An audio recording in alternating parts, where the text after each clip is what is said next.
Hello student, आपका Ajit APC math classes में स्वागत करता हूं। आज हम आपको इस क्लास में बताएं क्लास 10 गणित अध्याय 3 प्रश्नावली 3.2 का क्वेश्चन नंबर 6 बताऊंगा। देखिए प्रश्न क्या कह रहा है। एक रैखिक समीकरण 2x + 3y - 8 = 0 दी गई है। दो चरों में एक ऐसा और रैखिक समीकरण लिखिए। आपको इसी प्रकार से एक और रैखिक समीकरण लिखना है, ठीक, ताकि प्रात युग्म का ज्यामितीय निरूपण जैसा कि प्रतिच्छेदित करती रेखाएं।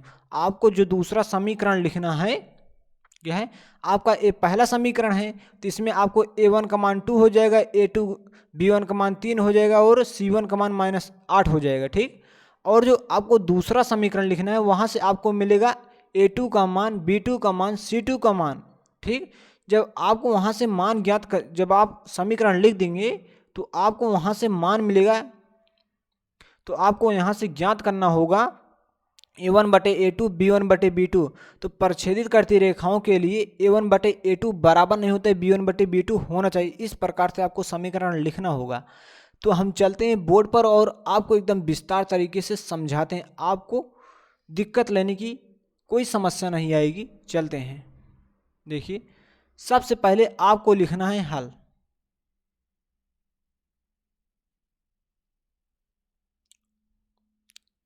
दिया है, आपको दिया है, ठीक। क्या दिया है? समीकरण दिया है 2x + 3y - 8 = 0 दिया है। 2x + 3y - 8 = 0। ये आपका समीकरण 1 है। आपका देखिए पहला कह रहे प्रतिच्छेदित करती रेखाएं हों, ठीक, पहला है।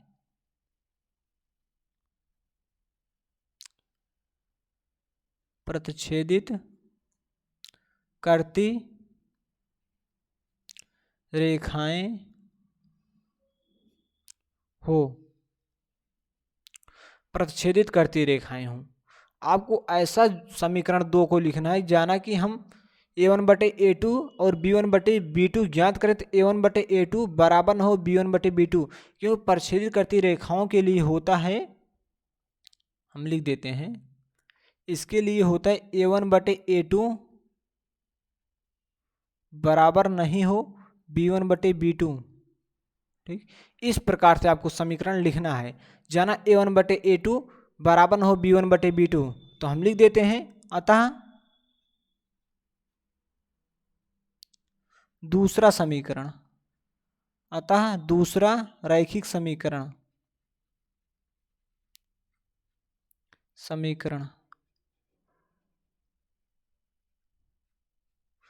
ठीक। चलिए हम दूसरा समीकरण लिख देते हैं। 3x + 4y - 7 इस प्रकार से आपको लिख देना है। अपने मन से आप लिख सकते हैं कोई भी समीकरण, सिर्फ आपको इतना ध्यान रखना है a1 का मान क्या है, 2 है, आपको 2 लिख देना है।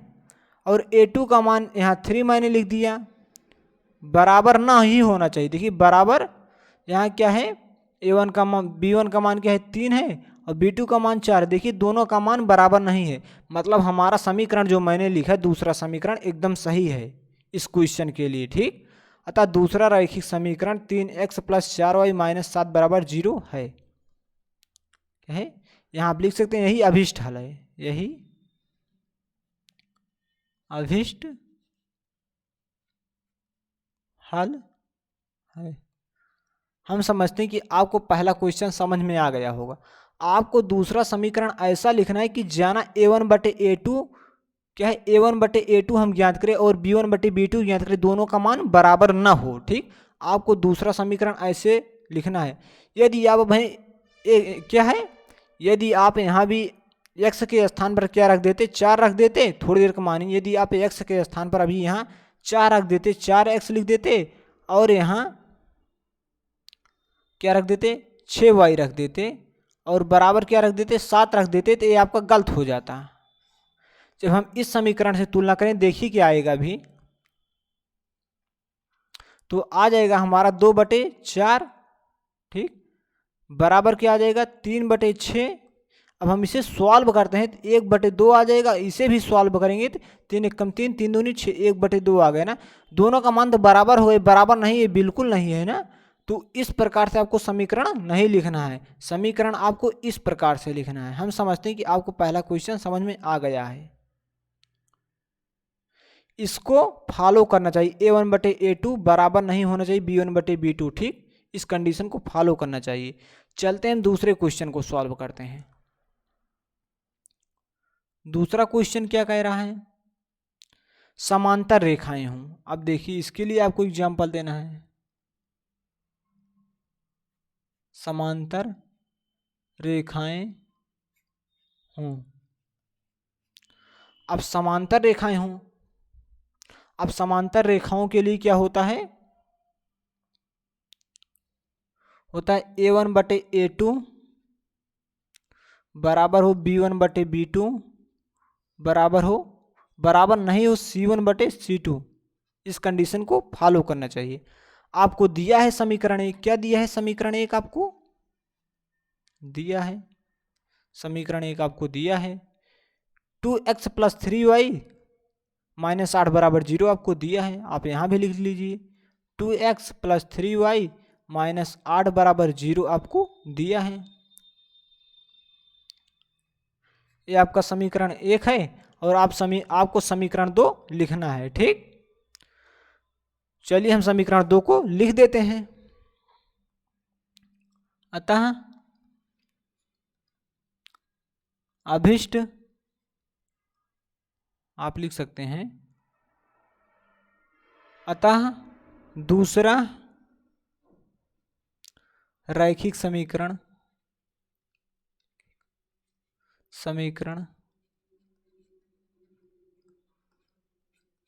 अतः दूसरा रैखिक समीकरण आपका क्या हो जाएगा, आपको ऐसा मान रखना है A1/A2 बराबर हो B1/B2। तो आपको जो यहाँ x का गुणांक 2 है तो इसका आपको दुगना कर देना है।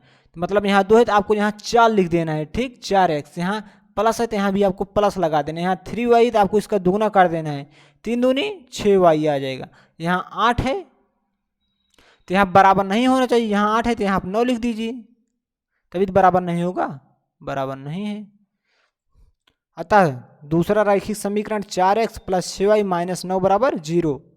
अब हम चेक कर लेते हैं A1/A2 बराबर है B1/B2 बराबर नहीं C1/C2, इसको फॉलो करता है या नहीं। देखिए A1 का मान क्या है 2 है और A2 का मान 4 है बराबर B1 का मान 3 है और B2 का मान 6 है बराबर C1 का मान 8 है और C2 का मान 9 है। देखिए ये दोनों तो बराबर नहीं होगा बिल्कुल, क्योंकि 8/9 कटेगा तो है नहीं।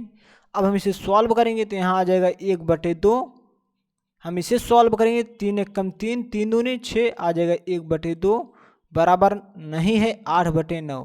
देखिए ये जो हमारा आया है इसको फॉलो करना है ना, तो इसके लिए हमारा दूसरा समीकरण हो। समीकरण 1 हमारा प्रश्न में दिया गया था, समीकरण जो 1 है तीनों क्वेश्चन के लिए है समीकरण 1, और समीकरण 2 हमें तीनों क्वेश्चन के लिए अलग अलग लिखना है जिससे कि इस कंडीशन को फॉलो करे।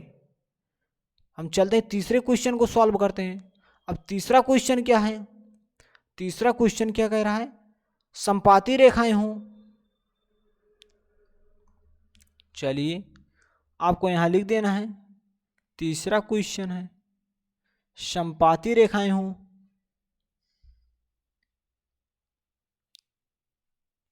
संपाती रेखाएं हों। ठीक, अब संपाती रेखाएं आपको दिया है प्रश्न में, दिया है, क्या दिया है, दिया आपको 2x + 3y - 8 = 0 आपको समीकरण 1 दिया है। आप यहाँ लिख लीजिए 2x + 3y - 8 = 0 आपको दिया है। आपका क्या है, समीकरण 1 है। समीकरण 1 हो गया। अब आपको क्या करना है,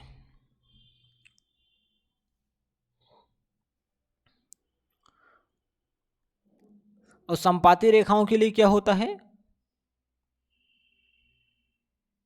संपाती रेखाओं के लिए होता है A1/A2 बराबर हो B1/B2 बराबर हो C1/C2। तो आप बहुत आसान तरीके से दूसरा समीकरण लिख सकते हैं। अतः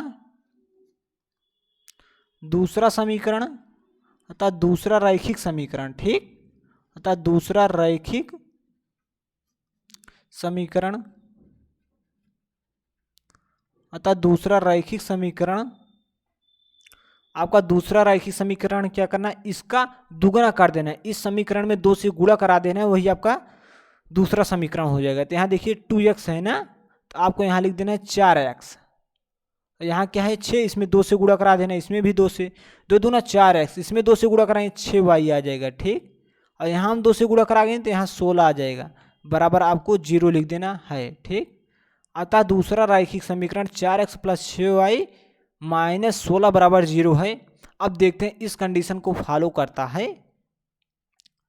देखिए a1/a2 हम ज्ञात करें, a1 का मान क्या है 2 है, और b1 का मान 3 है, और c1 का मान -8 है। उसी प्रकार a2 का मान 4 है, b2 का मान 6 है, और c2 का मान क्या है -16 है। तो हम यहाँ लिख लेंगे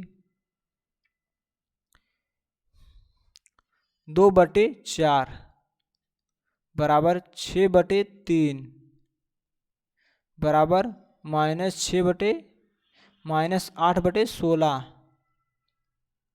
माइनस। अब हम इसे हल करेंगे तो यहाँ आ जाएगा 1/2, हम इसे हल करेंगे तो आ जाएगा यहाँ, सॉरी यहाँ में लिखना था ऊपर 3, क्योंकि हमें a1 का मान 3 है और a2 का मान से, हम इसे सॉल्व करेंगे तो यहाँ आ जाएगा 1/2, हम इसे माइनस से माइनस तो कैंसिल, 8 एक कम 8, 8 दूनी 16, तो यहाँ आ जाएगा 1/2, 1/2 बराबर 1/2 बराबर 1/2। देखिए तीनों का मान बराबर है, a1/a2 बराबर है b1/b2 बराबर है c1/c2। मतलब हमारा जो मैंने जो समीकरण 2 दिया ये हमारा बिल्कुल सही है। अतः आप लिख सकते हैं अतः यही अभीष्ट हल है, अतः यही अभीष्ट हल है, हल है, ठीक। हम समझते हैं कि यह क्वेश्चन आपको बहुत आसान तरीके से समझ में आया होगा। यदि आपको क्वेश्चन में कहीं दिक्कत हो रही है तो आप कमेंट करके ज़रूर बताइए, आपको रिप्लाई मिलेगा या वीडियो के माध्यम से उसका सॉल्यूशन मिलेगा, ठीक। तो आप बिल्कुल देर ना हो करें, आप वीडियो को पूरा, यदि आपको थोड़ा मिस्टेक हुआ है तो आप वीडियो को रिपीट करके देखिए, आपका कॉन्सेप्ट जरूर क्लियर होगा।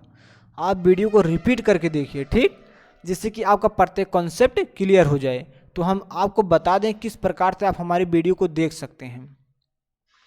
तो जो आप वीडियो देख रहे हैं, इस वीडियो के नीचे आपको डिस्क्रिप्शन बॉक्स दिख रहा है, आप डिस्क्रिप्शन बॉक्स पर क्लिक करें, आपको हमारी सारी वीडियो का प्ले लिस्ट मिल जाएगा। वहाँ से आप चैप्टर 1, चैप्टर 2, चैप्टर 3 प्रत्येक चैप्टर को पढ़ सकते हैं। जिस चैप्टर को आप पढ़ना चाहते हैं उस चैप्टर को आप पढ़ सकते हैं। तो हम इस क्लास को यहीं स्टॉप करते हैं। वीडियो देखने के लिए धन्यवाद।